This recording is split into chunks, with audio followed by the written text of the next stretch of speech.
Detective Chief Robert Hayes pulled into his driveway at 3 in the morning, his body aching from another brutal shift. The streetlights cast long shadows across Pine Valley Estates as he sat in his patrol car for a moment, trying to shake off the exhaustion that had become his constant companion. 3 weeks of working double shifts had taken their toll, but the recent string of break-ins across the city demanded his full attention. He stepped out of the car and stretched, feeling his back pop from hours of sitting. The neighborhood was quiet, with only the distant hum of air conditioning units breaking the silence. Robert looked over at his pride and joy sitting in the driveway under the soft glow of the street lamp.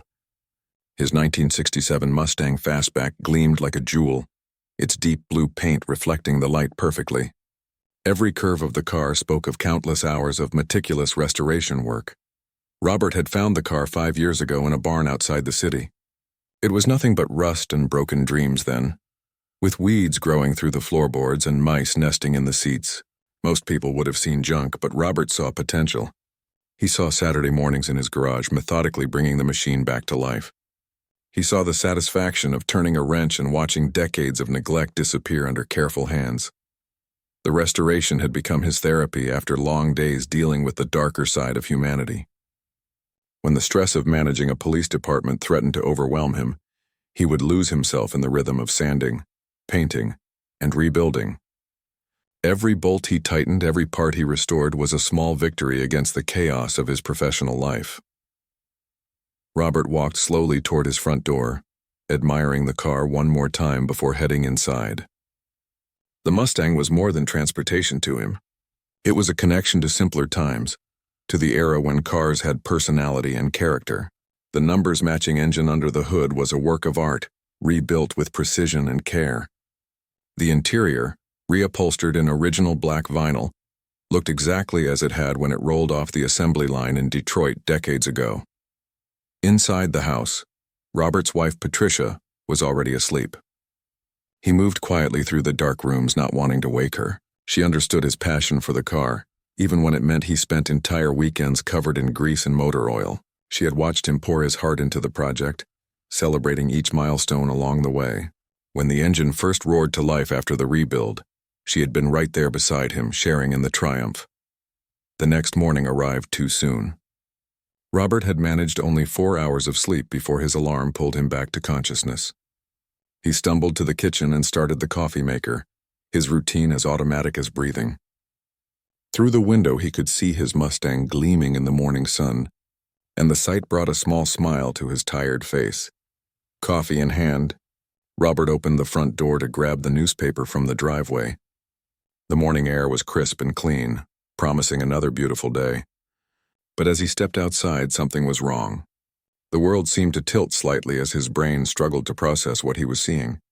His beloved Mustang had been defaced. Bright orange spray paint marked the driver's side door in ugly, jagged letters. The word violation was scrawled across the pristine blue paint like a scar. Robert's coffee mug slipped from his fingers, shattering on the concrete as hot liquid splashed across his bare feet. He stood frozen for a moment, unable to believe what he was seeing. This had to be some kind of mistake, some kind of nightmare that would disappear when he blinked.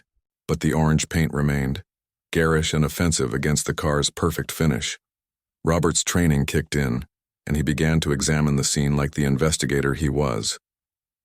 There was a piece of paper tucked under the windshield wiper, fluttering slightly in the morning breeze. With shaking hands, he pulled it free and unfolded what appeared to be an official notice.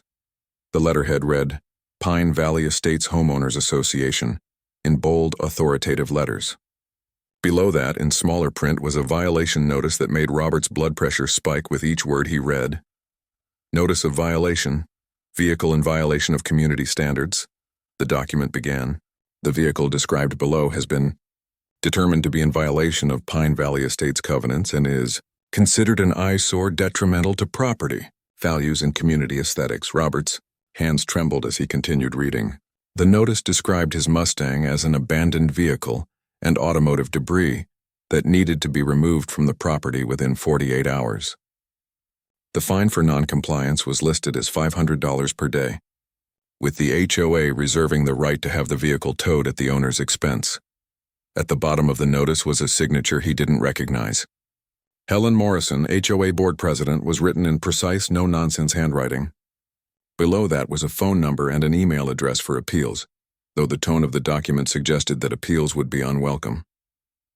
Robert read the notice 3 times, each reading making him angrier.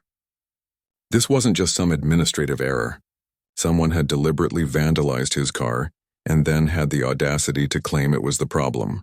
The orange spray paint wasn't just marking a violation, it was destroying something he had spent years perfecting. He walked around the car, documenting the damage with his phone. The spray paint had been applied with obvious malice, designed to be as visible and offensive as possible. The painter had taken care to make sure the marking couldn't be easily removed without professional help. This wasn't a simple notice. This was an attack. The irony of the situation wasn't lost on Robert. Here he was, a police chief who had dedicated his career to protecting people's property, and someone had just committed an act of vandalism against his most prized possession. The same car that brought him peace after dealing with criminals all day had now become the victim of a crime. As Robert stood in his driveway, still in his pajamas and bare feet, holding the violation notice in one hand and his phone in the other, he felt a familiar sensation. It was the same feeling he got when a case didn't add up, when the evidence pointed in unexpected directions. His investigative instincts were telling him that this situation was about more than just an overzealous HOA board. The morning sun climbed higher, and neighbors began emerging from their houses to start their days. Robert noticed several of them glancing in his direction, some with sympathy, others with curiosity. A few waved tentatively as if unsure whether to approach. The orange paint on his car was like a scarlet letter, marking him as someone who had somehow failed to meet community standards. Robert's mind was already working, analyzing the situation from multiple angles. Who was Helen Morrison? How long had she been HOA president? What other violations had been issued in the neighborhood? Most importantly, who had given her the authority to vandalize private property in the name of community standards? The violation notice claimed his car was an eyesore, but Robert knew better. He had invested over $60,000 in the restoration, not counting the hundreds of hours of labor. The car was featured in classic car magazines and had won awards at local auto shows. Insurance companies classified it as a collector vehicle, recognizing its value and significance. But none of that seemed to matter to Helen Morrison and her HOA board. They had looked at his masterpiece and seen nothing but junk. They had taken it upon themselves to mark his property with spray paint, apparently believing they had the right to destroy what they didn't understand or appreciate. Robert folded the violation notice and slipped it into his pocket. The morning had started as routine as any other, but now everything had changed. He was no longer just a tired police chief looking forward to his weekend. He was a victim of what appeared to be an abuse of power, and his years of experience told him this was just the beginning. As he stood there looking at the orange scar across his car's perfect paint, Robert made a decision. He wouldn't simply comply with the HOA's demands. He wouldn't let this violation of his property and his rights go unchallenged. But first, he needed to understand exactly what he was dealing with. The investigation was about to begin. Robert spent the rest of that morning in his home office, surrounded by documents he had never bothered to read carefully before. When he bought the house in Pine Valley Estates 2 years ago, the HOA paperwork had seemed like standard legal formalities. Now every clause and paragraph took on new significance as he searched for answers about what had just happened to his car. The original covenants were surprisingly reasonable. They talked about maintaining property values and keeping the neighborhood attractive, but nothing specifically banned classic cars or restoration projects. The language was general, focusing on keeping properties well-maintained and in good repair. Robert's Mustang certainly qualified on both counts. But as he dug deeper into the paperwork, he found a series of amendments that had been added over the past 18 months. These new rules were far more specific and aggressive. They talked about automotive standards and gave the HOA board broad authority to determine what vehicles were appropriate for the community. What bothered Robert most was how these amendments had been passed. According to the original bylaws, any changes to the covenants required a vote by at least 60% of the homeowners. But the signatures on these amendments told a different story. They had been approved by the board alone with no evidence of community input. Robert's investigative training kicked into high gear. This wasn't just about his car anymore. This was about a pattern of potential abuse that could be affecting other residents. He decided to take a walk through the neighborhood, not as an angry homeowner, but as a detective looking for evidence. The first thing he noticed was how quiet the streets were for a Saturday morning. In most neighborhoods, weekends brought out the car enthusiasts, the weekend mechanics, and the families washing their vehicles in driveways. But Pine Valley Estates felt sterile, with every driveway containing only late-model sedans and SUVs. 3 blocks from his house, Robert found the first sign that he wasn't alone in his struggles. An elderly man named Frank was standing beside a vintage pickup truck, shaking his head in frustration. The truck, a beautifully maintained 1975 Ford, had the same orange spray paint marking that had defaced Robert's Mustang. Robert approached carefully, introducing himself as a neighbor rather than revealing his profession. Frank was eager to talk, clearly needing someone to share his frustration with. 27 years I've had this truck, Frank said, running his weathered hand along the fender. Bought it new when I got back from Vietnam. It's been in parades, car shows, everything. Now they're telling me it's junk that needs to be hauled away. Frank showed Robert his violation notice, which was nearly identical to the one Robert had received. The same accusations of being an eyesore and detrimental to property values. The same signature from Helen Morrison. The same threat of daily fines and forced removal. The worst part, Frank continued, is that my grandson was planning to inherit this truck. It's not just a vehicle to us. It's family history. But apparently, family history doesn't meet their community standards. As they talked, a young woman in her 20s approached from across the street. Her name was Lisa, and she had been watching their conversation with obvious interest. She had her own story to tell. They got my boyfriend's car last month, she said, glancing around nervously as if afraid of being overheard. He's a mechanic, and he was restoring a Camaro in our garage. Helen Morrison said working on cars was inappropriate for the neighborhood and violated the noise ordinances. Lisa explained that her boyfriend had been forced to move his project car to a storage facility outside the neighborhood, costing them hundreds of dollars in monthly fees. The Camaro had been nearly finished, just needing minor work to complete a 2-year restoration project. What I don't understand, Lisa continued, is how she has so much power. She acts like she owns the whole neighborhood. And that towing company she uses, they're fast, like they're waiting for her call. This detail caught Robert's attention.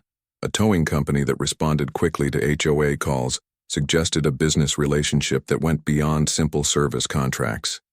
In his experience, that kind of efficiency usually meant ongoing financial arrangements. Over the next few hours, Robert spoke with 6 more residents who had received similar violations. Each story followed the same pattern. Vehicles that were clearly well-maintained and valuable were being targeted as eyesores. Owners were given impossible deadlines to comply with vague standards. And when they couldn't meet the requirements, their vehicles disappeared, towed by the same company each time. The most disturbing story came from an elderly widow named Dorothy. Her late husband's classic Corvette had been in their garage for years, rarely driven but meticulously maintained. Helen Morrison had somehow learned about the car and demanded that Dorothy open her garage for inspection. When Dorothy refused, citing privacy concerns, she received a violation notice claiming the car was abandoned despite being in a private garage. I don't even know how she found out about it, Dorothy said, her voice shaking with emotion. Someone must have told her, or maybe she was looking through windows. It feels like we're being watched all the time. Robert's investigation skills told him this was bigger than individual violations. This was a systematic campaign targeting specific types of vehicles and specific types of owners. The elderly, the young, anyone who might not have the resources or knowledge to fight back effectively.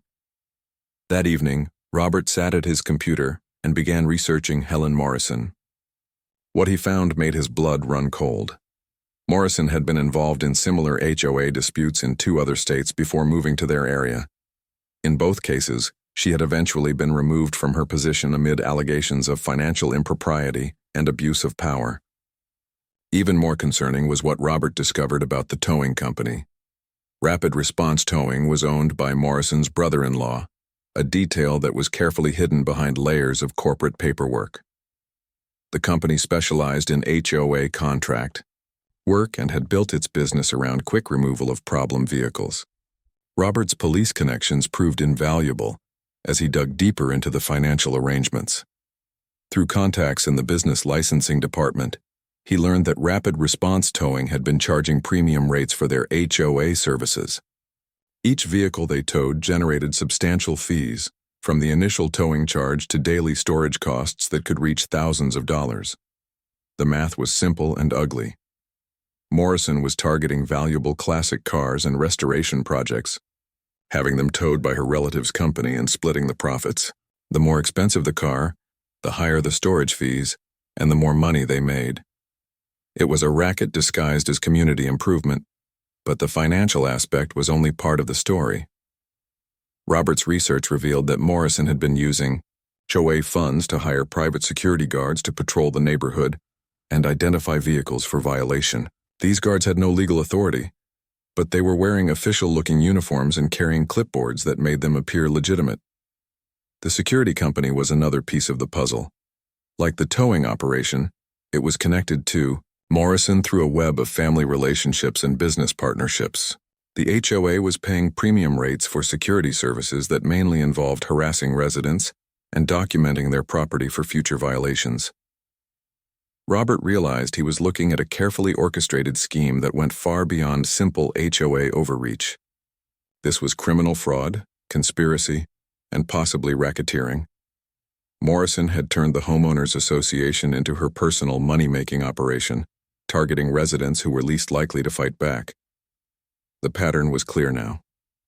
Morrison would identify valuable vehicles, particularly classics and restoration projects that might appear rough to uninformed observers. She would have her security team document the vehicles as violations. Then she would issue aggressive notices demanding immediate compliance with standards that were impossible to meet. When owners couldn't comply, the towing company would seize the vehicles, generating thousands of dollars in fees that were split among the conspirators. The orange spray paint wasn't just marking violations. It was marking cars for theft, legal theft disguised as community enforcement. Robert's Mustang hadn't been targeted because it was an eyesore. It had been targeted because it was valuable. As Robert compiled his evidence, he realized he faced a choice. He could reveal his identity as police chief and shut down the operation immediately. Or he could continue investigating, gathering enough evidence to ensure that everyone involved faced serious criminal charges. The decision was easy. Morrison and her partners had been victimizing his neighbors for months, targeting the most vulnerable residents and stealing their property under the guise of community improvement. They had destroyed Frank's connection to his military service, disrupted Lisa's family plans, and terrorized Dorothy in her own home. But most importantly, they had made a crucial mistake. They had targeted a police chief's car, not knowing who they were dealing with. Now Robert had both the motivation and the authority to bring down their entire operation. The investigation was just beginning, and Robert was determined to see it through to the end. Justice would be served, but first, he needed to gather enough evidence to ensure that Morrison and her partners would face the full consequences of their crimes. The orange paint on his Mustang was still there, a constant reminder of what had started this case. But soon that ugly mark would become evidence in a criminal prosecution that would protect every car enthusiast in Pine Valley Estates. The Pine Valley Estates Community Center had never seen a crowd like this before. Robert arrived 30 minutes early for the monthly HOA board meeting, expecting to find a handful of residents discussing routine neighborhood business. Instead, he walked into a room buzzing with frustrated voices and angry faces. Nearly every seat was filled, and people were still streaming through the doors. Robert chose a seat in the middle section, close enough to observe everything but not so close as to draw immediate attention. He had dressed casually in jeans and a polo shirt, looking like any other concerned homeowner rather than a police chief preparing to confront a criminal operation. His investigation over the past week had given him everything he needed, but he wanted to see Helen Morrison in action before revealing who he really was. The conversations around him painted a clear picture of widespread frustration. A young father was explaining to his wife how their teenager's first car, a modest Honda that needed minor repairs, had been marked for violation. An elderly couple discussed the stress of hiding their classic Buick in a friend's garage to avoid Morrison's security patrols. A woman in her 30s worried aloud about her husband's work truck being targeted next. "She's out of control," whispered the man sitting next to Robert. "My neighbor got a violation notice for washing his car in his own driveway. Said it was inappropriate automotive maintenance in public view." Robert listened carefully, taking mental notes of each story. The scope of Morrison's campaign was even broader than his investigation had revealed. She wasn't just targeting classic cars and restoration projects.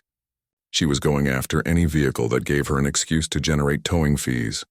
At exactly 7 o'clock, Helen Morrison entered the room with the confidence of someone who believed she held absolute authority. She was a woman in her mid-50s with perfectly styled gray hair and a business suit that screamed expensive. Behind her walked 2 other board members who looked uncomfortable and avoided eye contact with the crowd. Morrison took her seat at the head table and banged a gavel with more force than necessary. "This meeting will come to order," she announced in a voice that demanded immediate attention. "We have a full agenda tonight, and I expect everyone to remain respectful and orderly." The first item on the agenda was routine financial business, but even that revealed troubling information. Morrison rattled off expenses for security services and compliance enforcement that totaled tens of thousands of dollars. When a homeowner asked for details about these costs, Morrison dismissed the question with a wave of her hand. "These expenses are necessary for maintaining our community standards," she said firmly. "I don't expect everyone to understand the complexities of proper neighborhood management." Robert noticed how she controlled the meeting with an iron fist, cutting off questions and limiting discussion. The other board members rarely spoke, and when they did, it was only to agree with Morrison's decisions. This wasn't a collaborative board governing a community. This was one person running her personal kingdom. When Morrison moved to violations and compliance issues, the room's tension became palpable. She pulled out a thick folder and began reading a list of recent violations, describing each targeted vehicle in terms that made them sound like abandoned junk rather than the well-maintained cars Robert knew they were. The blue Mustang on Maple Street continues to be a blight on our community. Morrison read from her notes, not realizing she was talking about Robert's car, while he sat just 20 feet away. "The owner has shown complete disregard for our aesthetic standards and seems to believe his personal preferences are more important than property values." Robert felt his jaw clench as she continued her description. Morrison painted his meticulously restored classic as an eyesore that was dragging down the entire neighborhood. She made it sound like he was some careless owner who had abandoned a rust bucket in his driveway. "I've authorized rapid response towing to remove this vehicle if compliance isn't achieved within the next 24 hours, Morrison announced. "The daily fines will continue to accumulate until the owner demonstrates proper respect for our community standards." A murmur ran through the crowd as people realized Morrison was talking about one of their neighbors. Several residents turned to look around the room, trying to identify the owner of the Mustang. Robert remained silent, but his hands clenched into fists as he listened to Morrison condemn his pride and joy. Frank, the elderly veteran with the vintage pickup truck, raised his hand to speak. "Mrs. Morrison, I've lived in this neighborhood for 15 years and I've never seen community standards applied so harshly. My truck has been in car shows and parades. It's not hurting anyone." Morrison's response was swift and dismissive. "Mr. Franklin, your attachment to that old vehicle doesn't change the fact that it violates our aesthetic guidelines. Sentiment doesn't override community standards. If you can't afford to maintain appropriate transportation, perhaps you should consider whether this neighborhood is right for you." The cruelty of her words sent a shock through the room. Morrison wasn't just enforcing rules. She was attacking people's character and financial situations. Frank's face reddened with embarrassment and anger. But before he could respond, Morrison had moved on to the next violation. Lisa, the young woman whose boyfriend had been forced to move his Camaro project, stood up without waiting to be recognized. "Mrs. Morrison, you're targeting people who can't fight back. My boyfriend is a mechanic. Working on cars is his profession, not some hobby that violates community standards." Morrison's eyes flashed with annoyance at being interrupted. "Miss Chen, Your boyfriend's commercial activities don't belong in a residential neighborhood. If he wants to run an auto repair business, he needs to find appropriate commercial space. We won't allow Pine Valley Estates to become a mechanics row. He wasn't running a business. Lisa shot back, her voice rising with frustration. He was restoring one car in his own garage. That's not commercial activity, that's a personal project. I don't debate policy with residents, Morrison replied coldly. The board has made its decision based on professional assessment of community needs. If you don't like our standards, you're free to move somewhere more appropriate for your lifestyle. Robert watched the exchange with growing anger. Morrison wasn't just enforcing questionable rules. She was systematically humiliating residents who dared to question her authority. Her responses showed complete disregard for people's rights, financial situations, and emotional attachments to their property. The meeting continued with Morrison dismissing complaint after complaint. When Dorothy, the elderly widow, tried to explain that her late husband's Corvette was properly stored in her garage, Morrison cut her off with a lecture about hoarding automotive debris and the need for emotional maturity in dealing with deceased relatives' possessions. Each dismissal was crueler than the last. Morrison seemed to take pleasure in humiliating people who challenged her decisions. She used personal attacks, financial shaming, and emotional manipulation to silence opposition. The other board members sat in uncomfortable silence, apparently too intimidated to speak up. As the meeting progressed, Robert realized that Morrison had created a climate of fear in the community. People were afraid to speak up because they knew they would be targeted next. Those who did challenge her decisions were met with such aggressive responses that others hesitated to follow their example. But Morrison's arrogance was also her weakness. She was so confident in her authority that she was openly describing illegal activities. She bragged about her security patrols, discussed her predetermined arrangements with the towing company, and dismissed legal questions with contempt. "Mrs. Morrison," said a man Robert didn't recognize, "I've reviewed our original HOA covenants, and I don't see authorization for the security patrols you've been conducting. Who approved this expense?" Morrison's response revealed the depth of her corruption. "I don't need individual authorization for every decision that protects our community. The board has given me broad authority to maintain standards, and I use whatever resources are necessary to fulfill that responsibility. But the bylaws require board votes for significant expenditures." The man persisted. "These security costs represent thousands of dollars that should have been approved by the full board and disclosed to residents." Morrison's mask of professionalism finally began to slip. "Mr. Peterson, I don't appreciate having my authority questioned by someone who clearly doesn't understand the complexities of community management. If you spent less time reading old documents and more time supporting community improvements, this neighborhood would be better served." Robert recognized the classic response of someone who had been caught in wrongdoing. When challenged with facts, Morrison attacked the questioner's character rather than addressing the substance of the concern. It was a pattern he had seen countless times in criminal investigations. The final straw came when Morrison announced her plans for expanded enforcement. "Moving forward, we'll be conducting quarterly vehicle inspections of all properties, including garages and covered parking areas. Residents will be required to provide access for these inspections or face immediate violation notices." The room erupted in angry voices. People shouted questions about privacy rights, legal authority, and constitutional protections. Morrison banged her gavel repeatedly, demanding order, but the crowd's patience had finally been exhausted. "This is private property," someone yelled from the back of the room. "You can't force people to open their garages for inspection." "I have both the authority and the responsibility to ensure compliance with community standards," Morrison shot back, her voice rising to match the crowd's energy. "Anyone who refuses to cooperate with inspections obviously has something to hide." Robert had heard enough. Morrison had just announced plans for illegal searches of private property, justified by manufactured authority that didn't exist in any legal document. She was operating a criminal enterprise disguised as community management, and she was about to expand her illegal activities. He stood up slowly, his movement causing a ripple of attention through the crowd. Morrison noticed the sudden quiet and looked in his direction with the confident expression of someone who expected another easy target for her verbal attacks.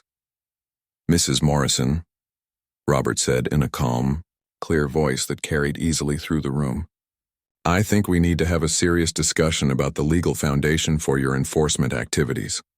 Morrison's eyes narrowed as she focused on this new challenger. And you are?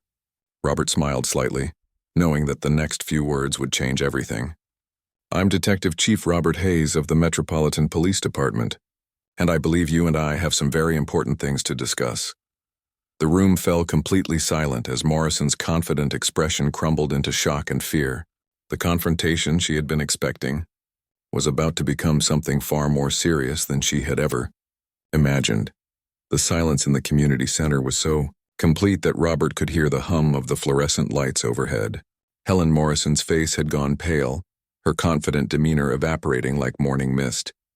The other board members looked like they wanted to disappear into their chairs, while the residents sat transfixed, realizing they were about to witness something extraordinary. Robert reached into his wallet and pulled out his police identification, holding it up so Morrison could see it clearly. The gold badge caught the light, and the official credentials left no doubt about his authority. Mrs. Morrison, I'm Detective Chief Robert Hayes, and that blue Mustang you just spent 10 minutes describing as an eyesore and community blight belongs to me. A collective gasp went through the room as residents turned to look at Robert with new understanding. Morrison's hands trembled slightly as she gripped the edge of the table, her mind clearly racing to process this unexpected development. That 1967 Mustang fastback that your security team marked with orange spray paint, Robert continued, his voice carrying the authority of someone who had spent 15 years in law enforcement, is a fully restored classic automobile valued at over $60,000. It's registered as a collector vehicle, insured appropriately, and has won awards at regional car shows.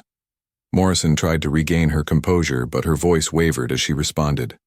Chief Hayes, we had no idea about your position. Obviously, there's been some kind of misunderstanding about your vehicle. Robert smiled coldly. Oh, there's been a misunderstanding, but it's not about my car. It's about your understanding of legal authority, property rights, and criminal law. He pulled out a folder he had been carrying and set it on his lap. You see, Mrs. Morrison, when someone spray paints my property without permission, I tend to investigate it as a crime. The room was so quiet that Robert's voice seemed to echo off the walls. Morrison's eyes darted toward the exits as if she was calculating escape routes, but Robert's calm, methodical tone kept everyone frozen in place. Over the past week, I've conducted a thorough investigation into your HOA operations, Robert continued. What I've discovered goes far beyond simple overzealous community management. We're talking about systematic fraud, criminal conspiracy, and abuse of authority that violates both state and federal laws. Robert opened his folder and pulled out the first document. Let's start with the financial irregularities. You've been using HOA funds to pay for security services provided by Guardian Protection Services, a company owned by your nephew David Morrison. The rates you're paying are 3 times the market rate for similar services, and the work being performed isn't security at all. It's surveillance and documentation of residents' property for the purpose of generating violation notices. Morrison's face flushed red as she realized how thoroughly Robert had investigated her operation. The other board members were staring at her with expressions of shock and betrayal, clearly learning about these arrangements for the first time. Then there's rapid response towing, Robert continued, pulling out another set of documents. Owned by your brother-in-law Thomas Chen, this company has received over $200,000 in HOA-related towing contracts over the past 18 months. Every vehicle they've towed has been taken to their storage facility, where owners are charged premium daily rates that can reach hundreds of dollars per day. Frank, the elderly veteran, leaned forward in his seat. Chief Hayes, are you saying she's been stealing our cars? Robert nodded grimly. That's exactly what I'm saying, Frank. This is a sophisticated theft operation disguised as community enforcement. Mrs. Morrison identifies valuable vehicles, particularly classics and restoration projects that might appear rough to uninformed observers. Her security team documents them as violations. She issues notices demanding compliance with standards that are impossible to meet. When owners can't comply, her family's towing company seizes the vehicles and charges storage fees that often exceed the car's value. The room erupted in angry voices as residents realized the scope of the conspiracy. People were shouting questions, demanding answers, and calling for Morrison's immediate removal. Robert raised his hand for silence, and his authority was such that the room gradually quieted. "There's more," Robert said, his voice cutting through the remaining murmurs. "The covenant's amendments that authorized these aggressive enforcement actions were never properly voted on by the community. According to your own bylaws, any changes to the HOA covenants require approval by 60% of homeowners. These amendments were approved only by the board, with no community input." Robert pulled out copies of the voting records he had obtained through his investigation. "In fact, Mrs. Morrison, you've been operating under fraudulent authority for over a year. Every violation notice you've issued, every fine you've imposed, and every vehicle you've had towed has been done without legal authorization." Lisa stood up from her seat, her face flushed with anger. "So everything she did to my boyfriend's car was illegal? All those storage fees we paid?" "Every penny," Robert confirmed. "And that's where this moves from civil fraud into criminal territory. Mrs. Morrison, you and your family members have been running what's essentially a legal theft ring. You've used your position as HOA president to identify targets, your nephew's security company to surveil residents, and your brother-in-law's towing operation to seize and hold vehicles for ransom." Morrison finally found her voice, though it was shaky and defensive. "Chief Hayes, you're making serious accusations without understanding the complexities of community management. Everything we've done has been in the best interests of property values and neighborhood standards." Robert's expression hardened. "Mrs. Morrison, I've been investigating criminal conspiracies for 15 years. I know exactly what I'm looking at here. Your community management has netted your family over $300,000 in illegal revenue. You've targeted elderly residents like Frank and Dorothy because you thought they wouldn't fight back. You've gone after young people like Lisa's boyfriend because you assumed they couldn't afford legal representation." The chief pulled out his phone and held it up. "What you didn't count on was targeting a police officer who has both the training to investigate your operation and the authority to shut it down. I've been documenting everything, Mrs. Morrison. Every financial transaction, every violation notice, every towing invoice. I have enough evidence to file criminal charges against you, your nephew, and your brother-in-law under state racketeering statutes." Dorothy, the elderly widow, raised her trembling hand. "Chief Hayes, does this mean I can get my husband's Corvette back?" Robert's expression softened as he looked at the elderly woman. "Dorothy, your husband's car should never have been touched. It was properly stored on private property, and Mrs. Morrison had no legal authority to demand access to your garage. Yes, you'll get your car back, and Mrs. Morrison will be paying for any damage or storage fees." Morrison stood up abruptly, her chair scraping loudly against the floor. "I don't have to listen to these accusations. This meeting is adjourned." She started to gather her papers, but Robert's voice stopped her. "Mrs. Morrison, I wouldn't recommend leaving right now. I have officers positioned outside this building, and I've already obtained a warrant to freeze the HOA accounts pending investigation. If you try to leave or contact your family members, you'll be arrested for obstruction of justice." The color drained from Morrison's face as she realized the trap had already closed around her. She sank back into her chair, looking around the room desperately as if seeking an escape that didn't exist. Robert stood up and addressed the crowd. "Everyone who received violation notices or had vehicles towed under Mrs. Morrison's authority, I need you to file reports with my department. We'll be working with the district attorney's office to ensure full restitution for all victims." Frank raised his hand. "Chief, what happens to our HOA now? Do we still have community management?" "The legitimate HOA board functions will continue," Robert explained. "But there will be new leadership, proper oversight, and transparent financial management. Most importantly, there will be reasonable community standards that respect residents' property rights and personal freedoms." Morrison made one last desperate attempt to salvage her position. "Chief Hayes, surely we can work something out. Perhaps some of the enforcement was overly aggressive, but the intent was always to protect property values." Robert's response was swift and final.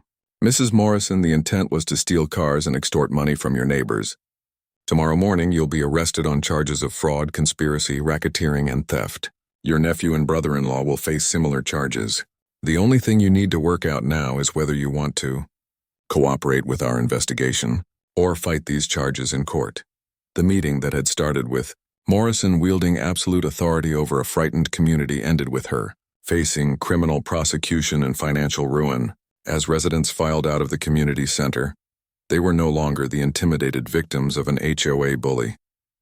They were citizens who had just witnessed justice being served by one of their own neighbors. Robert remained behind as the room emptied, watching Morrison sit in stunned silence at the head table. The woman who had terrorized Pine Valley Estates with her fake authority was now facing real consequences from real legal authority. The orange spray paint on his Mustang would soon be repaired, but the damage to Morrison's criminal empire was permanent. Justice had arrived in Pine Valley Estates wearing jeans and a polo shirt, carrying a police badge and 15 years of investigative experience. The confrontation was over, but the legal reckoning was just beginning. 3 weeks after the explosive HOA meeting, Robert stood in his driveway admiring his Mustang's perfect finish. The professional paint restoration had cost $3,200, but every trace of the orange spray paint had been eliminated. More importantly, the car's appearance was now protected by a court order that made Helen Morrison personally responsible for the repair costs. The morning sun reflected off the deep blue paint as Robert ran his hand along the restored door panel. It was hard to believe that such a small act of vandalism had uncovered one of the most elaborate HOA fraud schemes the district attorney's office had ever prosecuted. Inside the house, Robert's phone rang with updates from his detective team. The investigation had expanded far beyond Pine Valley Estates as they discovered Morrison's pattern of HOA infiltration and financial exploitation in 3 other communities across 2 states. What had started as a case about one spray-painted car had become a multi-state investigation involving federal racketeering charges. "Chief, you're going to want to hear this," Detective Williams said when Robert answered the call. "Morrison's nephew David just agreed to cooperate with our investigation. He's providing financial records for the security company going back 3 years. Looks like they've been running similar operations in at least 6 different neighborhoods." Robert shook his head in amazement. Morrison's criminal network had been far more extensive than anyone had initially realized. The woman who had seemed like an overzealous HOA president was actually the head of a sophisticated theft ring that had operated across multiple states. "What about the towing company?" Robert asked. "Thomas Chen is fighting the charges, but we've got his financial records now too. Between the inflated towing fees and the storage charges, they've made over $400,000 in illegal revenue. The state's RICO unit is taking over that part of the prosecution." The financial scope of the crimes was staggering, but Robert was more interested in the human impact. Over the past 3 weeks, he had watched his neighbors reclaim their property and their dignity from Morrison's reign of terror. Frank had gotten his vintage pickup truck back within 48 hours of Morrison's arrest. The emotional reunion between the elderly veteran and his beloved Ford had brought tears to Robert's eyes. Frank had spent 27 years caring for that truck, and Morrison had nearly stolen both the vehicle and the memories it represented. Dorothy's situation had been more complex. Her late husband's Corvette had been towed to rapid response storage, where it had suffered minor damage from improper handling. But the car was now back in her garage, and Morrison's insurance company would be covering both the repair costs and 6 months of storage fees that Dorothy should never have paid. Lisa's boyfriend had recovered his Camaro project. Though the forced storage had delayed his restoration timeline by several months, the young mechanic was now working with the district attorney's office to calculate lost income from the project delay, adding another layer to Morrison's eventual restitution obligations. The legal proceedings had moved with surprising speed once Morrison's criminal network was exposed. Federal prosecutors had joined the case when they discovered the interstate nature of the conspiracy, bringing resources and authority that ensured swift justice. Morrison herself had initially tried to fight the charges, claiming she was just enforcing community standards. But when faced with overwhelming evidence of financial fraud and the testimony of dozens of victims, she had accepted a plea agreement that included full restitution and a 7-year prison sentence. The plea hearing had been a sobering reminder of how completely Morrison had corrupted the HOA system. Sitting in the defendant's chair, dressed in an orange jumpsuit instead of her expensive business suits, she looked small and ordinary. The woman who had terrorized an entire neighborhood with fake authority was now facing real consequences from real legal authority. But for Robert, the most satisfying moment had come during the victim impact statements. One by one, his neighbors had stood up in court to describe how Morrison's crimes had affected their lives. Their words weren't just about money or property damage. They were about dignity, respect, and the fundamental right to enjoy their homes without harassment. Frank had spoken about the connection between his truck and his military service, explaining how Morrison had tried to take away not just a vehicle but a piece of his identity. Dorothy had described the emotional trauma of being bullied in her own home during her grief over her husband's death. Lisa had talked about the financial stress and relationship strain caused by Morrison's targeting of her boyfriend's restoration project. Each testimony had hammered home the same point. Morrison hadn't just stolen cars and money. She had stolen peace of mind from people in their own neighborhood. The new HOA leadership had moved quickly to repair the damage Morrison had caused. The fraudulent covenant amendments were immediately rescinded, and new bylaws were drafted with extensive community input. The replacement board included Frank and 2 other residents who had been targeted by Morrison's schemes. Under the new leadership, Pine Valley Estates had transformed from a place of fear into a genuine community. The weekend car shows that Robert had suggested became monthly events where neighbors gathered to admire each other's vehicles and share restoration stories. The same cars that Morrison had condemned as eyesores were now celebrated as expressions of personal passion and automotive history. Robert's own Mustang had become something of a neighborhood celebrity. Children would ask him to pop the hood so they could see the meticulously rebuilt engine. Teenagers sought his advice about their own automotive projects. Adults shared stories of their own classic cars and restoration dreams. The professional security patrols were replaced with a neighborhood watch program where residents looked out for each other's property. Instead of hunting for violations, neighbors helped each other with maintenance projects and shared tools and expertise. The financial recovery for HOA members had exceeded everyone's expectations. Morrison's assets, including her house and personal vehicles, were liquidated to provide restitution. The towing company was forced to refund all fees charged for illegal vehicle seizures.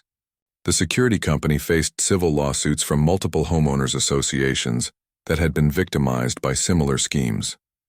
For many residents, the financial compensation was less important than the restoration of their rights and dignity. They had learned that they didn't have to accept abuse from authority figures, even elected ones. They had discovered that criminal behavior disguised as official policy was still criminal behavior. Subject to investigation and prosecution, Robert's role in the investigation had earned him recognition from the state attorney general's office and invitations to speak at law enforcement conferences about identifying HOA fraud. But the recognition that meant the most to him came from his neighbors, who had thanked him for standing up when they couldn't stand up for themselves. The case had also led to legislative reforms at the state level. New laws required HOA boards to follow transparent financial procedures and limited their enforcement authority. Towing companies now faced stricter oversight when working with homeowners associations. Security companies were prohibited from conducting surveillance activities without proper licensing and oversight. On this particular morning, as Robert prepared for another day as police chief, he reflected on how one act of vandalism had changed so many lives. Morrison's spray paint had been intended to mark his car for theft, but it had actually marked the beginning of the end for her criminal operation. The orange paint was gone now, professionally removed and leaving no trace of the violation that had started everything. But Robert had kept the original violation notice as a reminder of how easily authority could be corrupted and how important it was for citizens to know their rights. As he backed the Mustang out of his driveway, Robert waved to Frank, who was washing his pickup truck in the morning sun. 3 houses down, Lisa's boyfriend was working on a new project car in his driveway, no longer afraid of harassment or illegal towing. The neighborhood that had once lived in fear of HOA enforcement was now a community where people could pursue their automotive passions without worry. Classic cars, restoration projects, and weekend mechanics were no longer hidden away, but celebrated as part of what made Pine Valley Estates special. Helen Morrison was now serving her prison sentence, her criminal network dismantled and her victims compensated. Her attempt to steal Robert's car had backfired spectacularly, leading to justice for an entire community and legal reforms that would protect future HOA residents from similar abuse. As Robert drove toward police headquarters, the Mustang's engine purring with mechanical perfection, he smiled at the irony of it all. Morrison had thought she was targeting an easy victim with a valuable car. Instead, she had picked a fight with someone who had both the training to investigate her crimes and the authority to ensure she faced justice. The orange spray paint was gone, but the lesson remained. Abuse of power, no matter how official it appears, will always face consequences when confronted by truth, evidence, and real legal authority. Sometimes justice comes quietly, through patient investigation and careful documentation, and sometimes it arrives in a 1967 Mustang Fastback, driven by someone who refuses to let criminals hide behind fake authority. Pine Valley Estates was now truly a community worth living in, where property rights were respected, neighbors looked out for each other, and classic cars were appreciated rather than persecuted. It was exactly the kind of neighborhood that Helen Morrison had claimed to be protecting, achieved only after her removal from power and prosecution for her crimes. The spray paint was gone, but the justice it had triggered would protect the community for years to come.